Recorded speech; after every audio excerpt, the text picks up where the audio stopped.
to Austin. You in Austin, Texas, Tristan? Still? No, Dallas, Texas.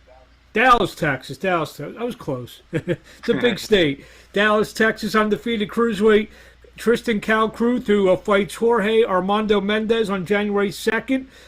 First big fight of the year in Dallas, Texas. So that must be pretty cool. How you doing? We're about 10 days out or so. Oh, we're doing great. I'm feel strong. Just touching up on a few things and just trying to finish the camp pretty strong. What can you tell me about Mendez? I don't really know much about really either all of my opponents. I just kind of leave that to my coach's hands, and they tell me what to look out for and what to look for, and I kind of just go with the game plan. Obviously, we're a couple days away from Christmas and New Year's, and obviously, I'm sure there's a lot going on. Get together. Well, not so much the get-togethers this year, but family and food and some things Right. going on. You have to kind of step away from that for a little bit. Obviously you got make weight and all that. Just how's that scenario? Normally what we do on the holidays is we'll do a hard workout. Do a little bit of running in the morning, and then right after that hit the bag and do some mid works, and then we'll just kind of just take the days off, because those days are the days that you want to be with your family. We mentioned before you're fighting in Dallas, Texas, on January 2nd. The first big show of the year, here in the United States. Ryan Garcia headlining against Luke Campbell. I know a lot of the fights, especially some of the Golden Boy fights, have been out in California. When you got word that this fight was going to drop in your hometown, what was your feeling on that? I was excited, because all my people are going to be here. So, I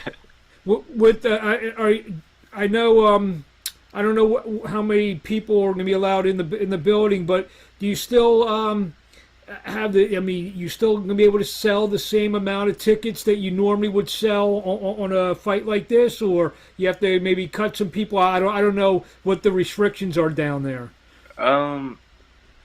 I don't know, because I believe last time my pops sold the tickets, and we're not doing that this time. So the people that are coming to support me, that would probably buy them on the Golden Boy page. But I know I have a lot of people that hit me up asking about the ticket information. So I know I have a big fan group coming. You just turned 19 years old about a month and a half ago. 2021, obviously, we just said the first big fighting card of the year. 2021, tell me how that year, you're going to start as 6-0. How does it end? If I'm talking to you in 12 months, what's the record you want to be at in terms of and the type of fights that you may be getting at that point? I'm 6-0 now. This will be my seventh fight. So I'm looking maybe by next year to have about 15 fights. Oh wow! So you're looking to fight maybe 8-9 times this year. Yes, definitely. To get back on track to how they were building me. Like how they did all the legendary fighters. They would have them fight when their first couple pro years. They'll have them constantly fighting, gaining experience, getting their numbers up. And that's what we were basically doing until COVID hit. So 2021, I want to have a really impactful year. The year coming up. Just mentioned you just turned 19. How and you want to be real ambitious this year in terms, like you said, 9 fights. How difficult is that? Maybe this would be a better question for the people of Golden Boy.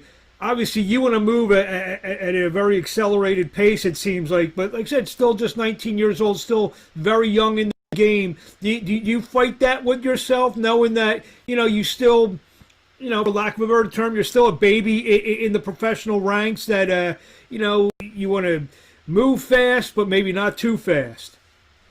Yeah, me being this age, I don't really think about that part, because I'm so competitive. I want to eventually, you know, build my way up there and become a world champion. But I know that there's levels and there's no corners in boxing. You have to go through everything. You have to really How go ahead. how does it feel? You're being built up. Obviously, Golden Boys planted their flag pretty nicely in Texas. They Virgil Ortiz, yourself. I believe Joshua Franco's from Texas. I think Hector Tanahara, he's from Texas, if I'm not mistaken. I think he's from California. But California, my bad. My bad, but those three guys, and now you feel that obviously Golden Boys has success with a lot of these from Texas. That that it's a good way you guys can all be built together, and obviously a show. Even though Ryan's from California, the show lands in Texas. yeah, Texas is a big place to be, and we have a lot of talent. In Austin, Houston, and especially Dallas, and it's just a lot of great fighters out here. It's hard to not, not to seek the potential of these fighters in Texas. That's why every time we fight in Texas, it's just a real packed in, arena filled with excitement. Like as when I fought in San Antonio, it was crazy. Crazy in a good way, obviously.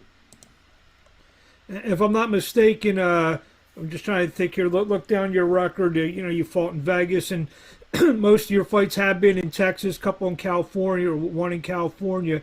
At just 19 years old, and listed at 6'4", I would imagine. Is it right now? Is it tough to make cruiserweight? I know you started around 178. Your last fight was at 198. Are you more, going to hover around the 200-pound mark for a little while?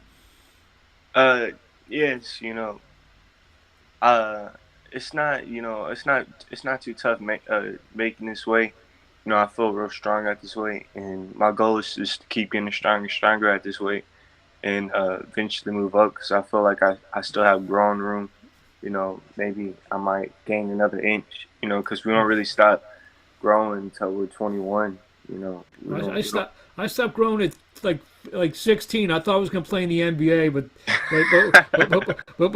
those dreams are dashed at about like 15, 16. So I've been 5'8" for But yeah, like I said, that was the next question. You eventually see yourself, being, obviously you want to do a lot of big things at cruiserweight, but eventually you most likely will be a heavyweight for a good part of your career then. Yeah, yes, sir. I believe so. I believe so later in my career. First card of the year. How important is it for you to not only win, but put on a great performance, kind of set the year off in a good fashion?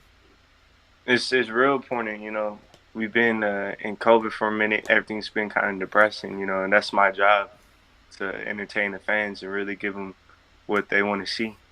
Knowing a lot of your people will be there in your hometown of Dallas, is a knockout? How important is a knockout for you? A knockout's always important, but my goal is really focusing on just using my technique and my skills, because that's what you really need when you get to the higher levels. Anybody could you can knock out a ton of your opponents, and then when you get to the later levels, you might have missed some experience that you need. So if I get into later rounds and get a knockout, that'd be extremely beneficial. But my goal is just to work behind my craft. The knockout comes, it comes. I have to ask you this, being from Dallas, you a Cowboys fan? Oh, definitely. Well, I'm from Philadelphia, and you know what's going on Sunday, right? Eagles Cowboys.